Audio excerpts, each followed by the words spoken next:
നാവെടുത്താൽ നല്ല നാറിത്തരം പറയുന്ന മൂത്ത സഖാക്കൾ നാട്ടിലേറെ ഉണ്ടെന്നിരിക്കെ അവരുടെയൊക്കെ അഴുക്കുവാക്കുകൾ ചോട്ടാ സഖാക്കൾ ഒന്നടങ്കം പഞ്ചാമൃതം പോലെ ഭുജിക്കുമ്പോൾ പാവം ബാലന് മാത്രം വ്യത്യസ്തമായ അനുഭവമുണ്ടായത് ഖേദകരമാണ്.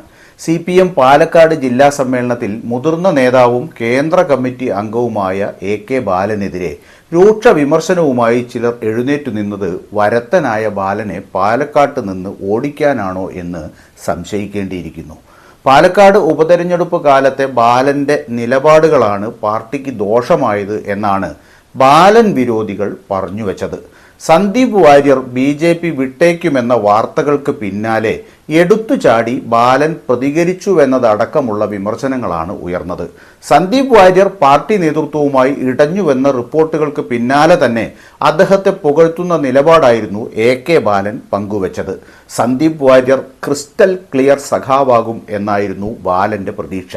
ബാലന്റെ കഷ്ടകാലമെന്ന് പറയട്ടെ, അത് റബ്ബർ പന്ത് പോലെ തിരിച്ചടിച്ചു. അതോടെ വേലിയിൽ കിടന്ന പാമ്പിനെ എടുത്ത് എളിയിൽ വെച്ച പോലെയായി ബാലേട്ടൻ. നല്ല ഉദ്ദേശത്തോടെയും അതിരില്ലാത്ത ആവേശത്തോടെയും ബാലേട്ടൻ നടത്തിയ പരാമർശങ്ങളെ ജില്ലാ കമ്മിറ്റിയിലിട്ട് ഇങ്ങനെ ചവിട്ടിത്തേച്ചത് മഹാകഷ്ടമായിപ്പോയി. ബാലൻ നടത്തിയ പരാമർശങ്ങളെല്ലാം വെള്ളം തിളയ്ക്കും മുമ്പ് അരിയിടുന്നതിന് തുല്യമായി പോയെന്നാണ് സമ്മേളനത്തിൽ പങ്കെടുത്തവർ പരിഹസിച്ചത്. പണ്ട് പറഞ്ഞ ഈനാമ്പേച്ചി മരപ്പട്ടി പ്രയോഗത്തിനും കിട്ടി കൊട്ട്. അപ്പറഞ്ഞതിനെ ചൊല്ലി ബാലൻ പാർട്ടിയെ ജനങ്ങൾക്കിടയിൽ പരിഹാസ്യമാക്കി എന്നൊക്കെ പറഞ്ഞാണ് പാർട്ടിക്കാർ ബാലനെ ഭേദ്യം ചെയ്തത്. സ്വന്തം പാർട്ടിയെ അണികൾക്കിടയിൽ ആത്മവിശ്വാസമില്ലാതെ ഇകഴ്ത്തിക്കാട്ടി എന്നൊക്കെ പറഞ്ഞത് എന്തായാലും മഹാകഷ്ടമാണ്. മോന്തായം വളഞ്ഞാൽ കഴുക്കോലും വളയുമെന്ന കാര്യം മുതിർന്ന സഖാക്കൾ മറന്നുപോവരുതെന്നും ചോട്ടാ നേതാക്കൾ പറഞ്ഞത് വല്ലാതെ കടന്നുപോയി. നേരത്തെ ലോക്സഭാ തെരഞ്ഞെടുപ്പ് കാലത്തായിരുന്നു AK ബാലൻ ഈനാമ്പേച്ചി മരപ്പട്ടി പ്രയോഗം നടത്തിയത്. പാർട്ടിക്കാരെ ഉഷാറാക്കാൻ പറഞ്ഞതാണ്, പക്ഷേ വെളുക്കാൻ തേച്ചത് പാണ്ടായി. ലോക്സഭാ തെരഞ്ഞെടുപ്പിൽ ശക്തമായ മത്സരം കാഴ്ചവെച്ച് പാർട്ടി ചിഹ്നം സംരക്ഷിക്കണം എന്നേ ബാലേട്ടൻ എന്ന ശുദ്ധഗതിക്കാരൻ ഉദ്ദേശിച്ചിരുന്നുള്ളൂ.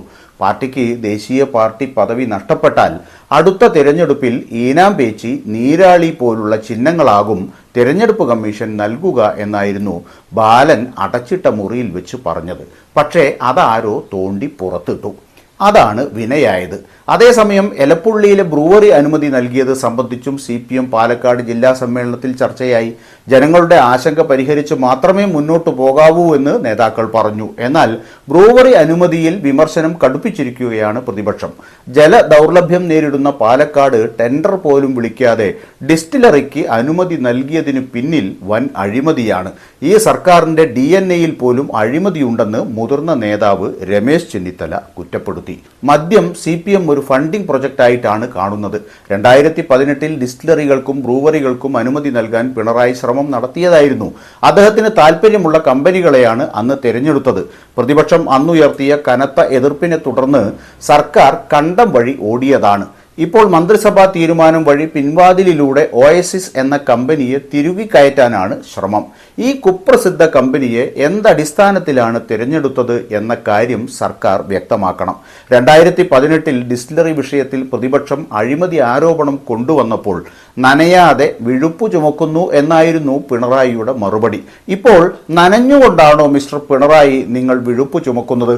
ഉത്തരം വേണം. കാരണം ജനങ്ങൾക്ക് അതറിയാനുള്ള അവകാശമുണ്ടെന്നും ചെന്നിത്തല പറഞ്ഞു.